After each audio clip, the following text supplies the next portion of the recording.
life processes which are essential for maintaining life in an organism are life processes. वे सभी processes जो किसी organism के life को maintain करने के लिए जरूरी है उसे लाइफ प्रोसेसेस कहते हैं। लाइफ प्रोसेस मुख्यतः 4 प्रकार के होते हैं। वे हैं न्यूट्रिशन, रेस्पिरेशन, ट्रांसपोर्टेशन और एक्सक्रीशन। न्यूट्रिशन पोषण, रेस्पिरेशन श्वसन, ट्रांसपोर्टेशन परिवहन और एक्सक्रीशन उत्सर्जन। यह लाइफ प्रोसेस सभी प्रकार के जीवों में होता है। वह यूनिसेलुलर हो सकता है या मल्टीसेलुलर ऑर्गेनिजम्स हो सकते हैं।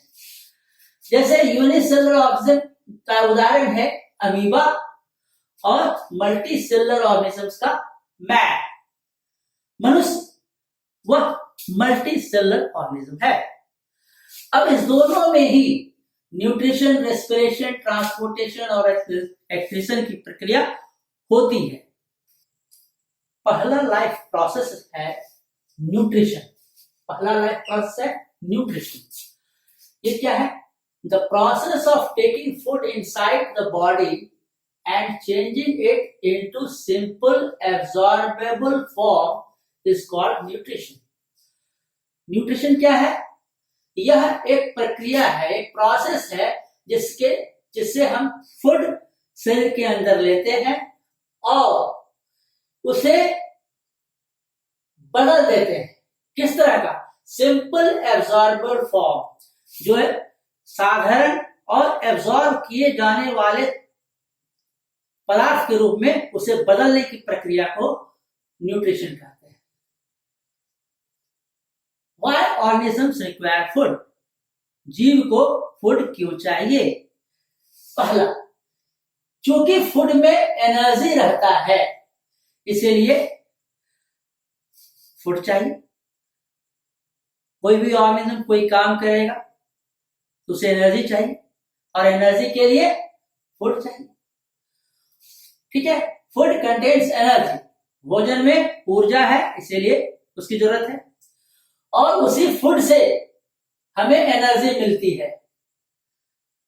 फूड से ही हमें एनर्जी मिलती है, इसलिए हमें फूड चाहिए। और food helps in cell repair and growth.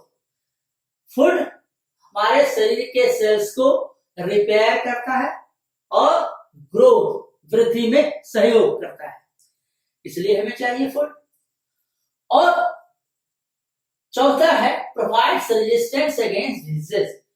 भोजन करने से जीवनी शक्ति बढ़ती है, जिससे हमें रोग से लड़ने की क्षमता प्रदान होती है।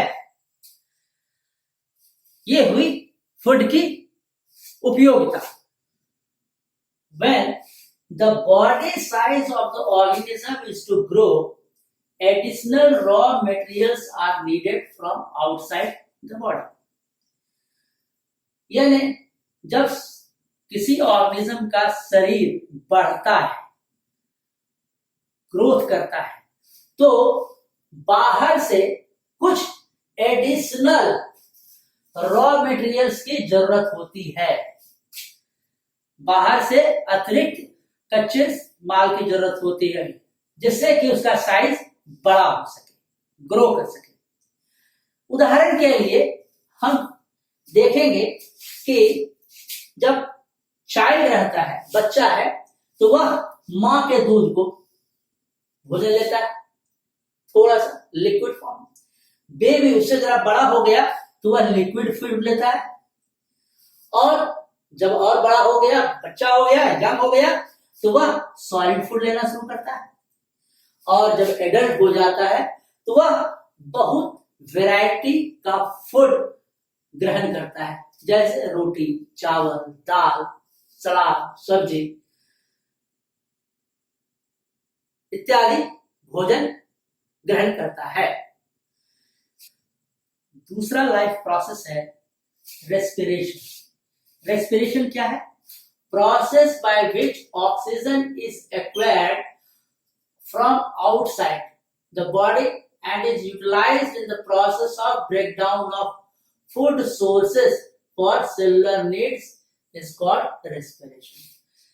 यानी रेस्पिरेशन एक ऐसी गतिविधि है जिसमें ऑक्सीजन को शरीर के बाहर से अंदर लिया जाता है और उसको यूटिलाइज किया जाता है, यानी उसका उपयोग किया जाता है।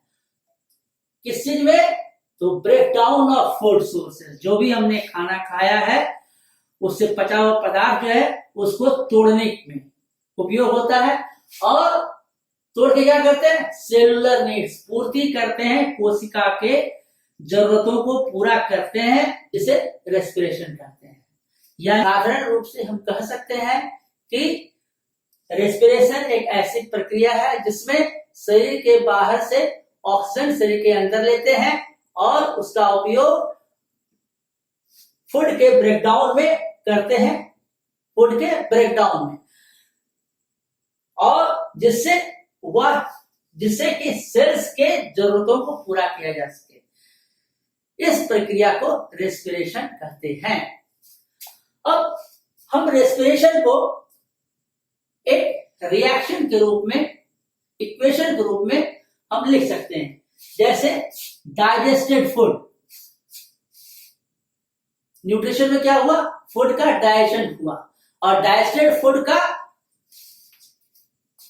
और वह डाइजेस्टेड फूड ऑक्सीजन के प्रेजेंस में टूट जाता है, ब्रेकडाउन होता है, ठीक है, और उससे निकलता है एनर्जी, कार्बन डाइऑक्साइड और वाटर। एनर्जी का उपयोग सेल्स के जरूरत में उपयोग होता है और कार्बन डाइऑक्साइड और वाटर शरीर से बाहर निकल जाता है। कैसे? हम कह सकते हैं कि the process of respiration includes intake of oxygen. Respiration की प्रक्रिया में ऑक्सीजन को अंदर लिया जाता है। किस चीज में? सेल्स के अंदर। सेल्स के अंदर जाता है, using it for breakdown of food. इसमें जो है फूड का ब्रेकडाउन होता है, टूटता है, और उस टूटने के क्रम में एनर्जी का रिलीज होता है। And then eliminating the waste carbon dioxide water from the body. शरीर से कार्बन डाइऑक्साइड और वाटर जो वेस्ट मटेरियल है रेस्पिरेशन का, उसे शरीर से बाहर करते हैं। इस प्रक्रिया को रेस्पिरेशन कहते हैं। यह सबों में पाया जाता है, एनिमल्स और प्लांट्स सभी में यह प्रक्रिया होती है। तीसरा लाइफ प्रोसेस है transportation. Transportation of materials from one part of the body to other part for ease of life process is called transportation. परिवहन वह एक प्रक्रिया है जिसमें शरीर के एक भाग से पदार्थ को लेकर दूसरे जगह पहुंचाया जाता है, जिससे कि लाइफ प्रोसेस सही प्रकार से चल सके। जैसे हम देखते हैं इन केस ऑफ प्लांट्स, पौधों में हम यदि हम देखेंगे तो हम पाते हैं कि देखो यह लाल वाला भाग जो है, यह तीर ऊपर की ओर जा रहा है और पत्ते तक जा रहा है, दिखाई पड़ रहा है? यह लाल वाला है एसेंट ऑफ सैप, यानी कि इसके द्वारा मिनरल्स और वाटर, डिजॉल्व मिनरल्स घुलनशील अवस्था में जो खनिज लवण जो है और पानी, यह जड़ से तने होते हुए पत्तों तक पहुंचता है, यानी शरीर के विभिन्न भागों तक खनिज लवण और वाटर पहुंचता है। इसे एसेंट ऑफ सैप कहते हैं। और यह खनिज लवण और पानी कैसे पहुंचता है? जाइलम स्ट्रैंड्स के द्वारा, जाइलम तंतु के द्वारा पहुंचता है। दूसरी तरफ लीफ में क्या होता है? सनलाइट के प्रेजेंस में फोटोसिंथेसिस होती है, भोजन बनता है, यानी स्टार्च बनेगा। यह कहां? यहां। और स्टार्च जो बन जाता है, फूड मटेरियल्स, वह शरीर के विभिन्न भागों में पहुंचना जरूरी होता है, क्योंकि वह भोजन है। शरीर काम कर रहा है और काम करने वक्त एनर्जी की जरूरत होती है, और एनर्जी किससे मिलता है? फूड से। इसलिए फूड मटेरियल जो लीफ में बनता है वह रूट की तरफ जाता है या विभिन्न भागों तरफ जाता है, और यह भोजन जो है रूट की तरफ जाता है, इसको कहते हैं, इस प्रोसेस को कहते हैं ट्रांसलोकेशन। इस तरह से फूड जो कि पत्तों में बनता है वह शरीर के विभिन्न भागों तक पहुंच जाता है, और जड़ से पानी और खनिज लवण तरल पदार्थ के रूप में यहां से स्टेम होते हुए लीव्स और डिफरेंट पार्ट्स ऑफ प्लांट पहुंच जाते हैं। यह इसी तरह एनिमल्स में भी, यदि मनुष्य को देखा जाए तो हार्ट है। हार्ट क्या है? पंपिंग ऑर्गन, या फूलता पिचकता रहता है। जब फूलता है तो शरीर से ब्लड हार्ट में आ जाता है, और पिचकता है तो ब्लड हार्ट से शरीर के विभिन्न भागों में पहुंच जाता है। इस तरह से ब्लड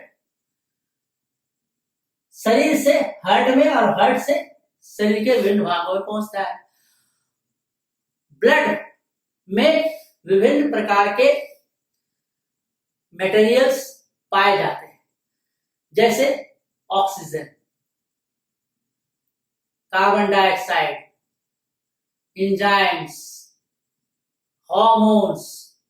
ये सब जहां जरूरत होता है वहां यह इस ट्रांसपोर्ट सिस्टम के द्वारा, इस ट्रांसपोर्टेशन विधि के द्वारा शरीर के विभिन्न भाग तक पहुंचता है, एक जगह से दूसरे स्थान पर पहुंचता है, जिससे कि उसका उपयोग हो सके। चौथा लाइफ प्रोसेस है एक्सक्रीशन। यह क्या है? Removal of toxic waste substance from plants, animals and other organisms is called excretion. उत्सर्जन प्लांट्स से, एनिमल्स से या अदर ऑर्गेनिजम्स से टॉक्सिक वेस्ट का रिमूवल। टॉक्सिक वेस्ट शरीर से निकलता है, जिसे एक्सक्रीशन कहते हैं।